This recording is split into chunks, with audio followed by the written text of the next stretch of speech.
Hello friends, welcome back to my channel Krithikrish family vlogs. இன்னைக்கு நம்ம சேனல்ல நம்ம கடைங்கெல்லாம் ரோட் சைடுலாம் சாப்பிடுற பானி பூரி ரெசிபி எப்படி பண்ணலாம்னு பார்க்க போறோம். வாங்க வீடியோக்குள்ள போய் பார்த்து தெரிஞ்சுக்கலாம். இது பண்றதுக்கு ஃபர்ஸ்ட் 2/3 கப் அளவுக்கு ரவை எடுத்துக்கலாம். இது வந்து 165 கிராம். 165 கிராமுக்கு 2 டேபிள் ஸ்பூன் அளவுக்கு மைதா சேர்த்துக்கலாம். 1 டீஸ்பூன் அளவுக்கு உப்பு சேர்த்துக்கோங்க. தேவைப்பட்டா சோடா உப்பு சேர்த்து நல்லா மிக்ஸ் பண்ணி விட்டுக்கோங்க. மிக்ஸ் பண்ணதுக்கப்புறம் கொஞ்சமாக தண்ணி தெளித்து இந்த மாவை பிசைஞ்சு எடுத்துக்கோங்க. சப்பாத்தி மாவு பதத்துக்கு இருக்கணும். நான் வந்து ஒரு 5லேருந்து 6 டேபிள் ஸ்பூன் அளவுக்கு தண்ணி சேர்த்துருப்பேன். ஃபஸ்ட்டு தண்ணி நிற்கிற மாதிரி தான் இருக்கும், பிசைய சரியாயிடும். அதுக்கப்புறம் உங்களுக்கு கெட்டியாக இருக்க டைமில் 1 டீஸ்பூன் ஆயில் சேர்த்து இது நல்லா பிசைஞ்சு எடுத்துக்கோங்க. இந்த அளவு சாஃப்ட்னஸ் வந்ததுக்கப்புறம் போதும். அதுக்கப்புறம் இந்த மாவு காயாமல் இருக்கிறதுக்காக கொஞ்சமாக எண்ணெய் அப்ளை பண்ணிட்டு இதை மூடி வச்சிடலாம். இது நல்லா ஊறட்டும். அதுக்குள்ளே நம்ம பானி ரெடி பண்ணிட்டு வந்துடலாம். பானி ரெடி பண்ணுறதுக்கு ஒரு மிக்ஸி ஜாரில் 1 கை அளவுக்கு கொத்தமல்லி தழை, 1/2 கை அளவுக்கு புதினா, 3 பச்சை மிளகாய், 1 துண்டு இஞ்சி சேர்த்து இதை நல்லா நைஸாக அரைச்சி எடுத்துக்கோங்க. இந்த அளவுக்கு நைஸாக அரைச்சி எடுத்ததுக்கப்புறம் இதை ஒரு ஃபில்டர் வச்சு வடிகட்டி எடுத்துக்கலாம். வடிகட்டாமலும் சேர்க்கலாம், திப்பியாக இருக்கும், அதனால நம்ம ஃபில்டர் பண்ணி எடுத்துக்கலாம். ஃபில்டர் பண்ணிகிட்டு இருக்கும்போதே ஒரு சின்ன சைஸ் லெமனை ஃபுல்லாக புழிஞ்சு எடுத்துக்கோங்க. நீங்கள் ஆம்ச்சூர் பவுடர், சாட் மசாலா எல்லாம் அதிகமாக சேர்த்திங்கன்னா லெமன் வந்து ஸ்கிப் பண்ணிடுங்க. அதுக்கப்புறம் நம்ம அரைச்சி எடுத்துகிட்டு வந்த தண்ணி மிக்ஸி ஜார்லேருந்து தண்ணியும் கலந்து இதில் ஃபில்டர் பண்ணி எடுத்துக்கலாம். இங்கே பாருங்கள், நம்ம பானி நல்லா சூப்பராக ரெடி ஆகிடுச்சு. இந்த கன்சிஸ்டன்சியில் இருக்கணும். 1 டீஸ்பூன் அளவுக்கு மிளகாத்தூள் சேர்த்துக்கோங்க. 1 டீஸ்பூன் உப்பு, 1 டீஸ்பூன் அளவுக்கு சாட் மசாலா சேர்த்துக்கோங்க. சேர்த்துட்டு இதை நல்லா மிக்ஸ் பண்ணி விட்டுருங்க. அவ்வளோதான், நம்ம பானி ரெடி ஆகிடுச்சு. இதில் இஷ்டப்பட்டால் ஆம்ச்சூர் பவுடர் இருந்துச்சுன்னா சேர்த்துக்கலாம்.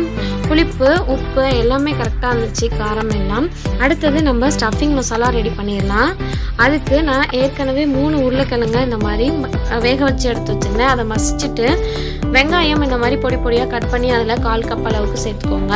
கொஞ்சம் போல் கொத்தமல்லி தழையை பொடியாக சேர்த்துக்கோங்க. 1 டீஸ்பூன் அளவுக்கு உப்பு, 1 டீஸ்பூன் மிளகாத்தூள், 1 டீஸ்பூன் சாட் மசாலா, 1 டீஸ்பூன் சீரகத்தூள், இதெல்லாம் சேர்த்துட்டு நல்லா மிக்ஸ் பண்ணி விட்டுருங்க. மிக்ஸ் பண்ணதுக்கப்புறம் பச்சை பட்டாணி நான் ஊற வச்சு வேக வச்சு எடுத்துருந்தேன், அதையும் சேர்த்துக்கலாம். சேர்த்துட்டு அதையும் ஒரு தடவை கலந்து விட்டுருங்க. இதுக்கு பதிலாக நீங்கள் கொண்டக்கடலை, சுண்டல் எது வேணாலும் சேர்த்துக்கலாம். இப்போ நம்ம ஸ்டஃபிங் ரெடி ஆகிடுச்சு. நம்ம மாவை இப்போ விரிச்சிக்கலாம்.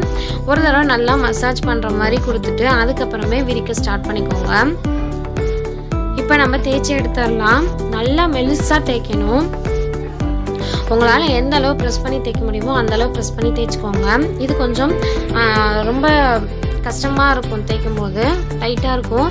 ஸோ பார்த்து இந்த அளவுக்கு தேய்ச்சிக்கோங்க. இந்த மொத்தம் கரெக்டான இருக்கும் பொரியறதுக்கு. ரொம்ப மொத்தமாக இருந்துச்சுன்னா உள்ளே வேகவே வேகாது, பூரி மாதிரி ஆயிடும். அப்புறம் இந்த மாதிரி ஒரு மூடி இல்லைன்னா குக்கி கட்டர் வச்சு நம்ம ரவுண்டாக கட் பண்ணிக்கலாம். பானிபூரி சைஸ் உங்களுக்கு தெரியும்ல, அந்த மூடி அளவுக்கு எடுத்துக்கோங்க. இந்த மாதிரி கட் பண்ணிட்டு நம்ம மிச்சம் இருக்க மாவை எடுத்துகிட்டு மறுபடியும் தேய்ச்சி மறுபடியும் நம்ம இந்த மாதிரி குக்கி கட்டர் வச்சு கட் பண்ணி எடுத்துக்கலாம். மாவு வேஸ்ட்லாம் ஆகாது. இந்த அளவு தின்னா தேய்ச்சி எடுத்ததுக்கப்புறம் நான் ஏற்கனவே எண்ணெய் சூட் பண்ணி வச்சுருந்தேன். அதில் இப்போ ஒவ்வொரு பூரியாக போட்டு எடுத்துக்கலாம்.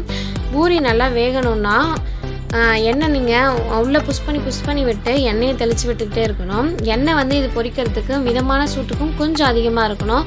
ரொம்ப ஹீட்டாகவும் இருக்கக்கூடாது, ரொம்ப குறைவான சூட்லேயும் இருக்கக்கூடாது, இல்லைனா பர்ஃபெக்டாக வேகாது.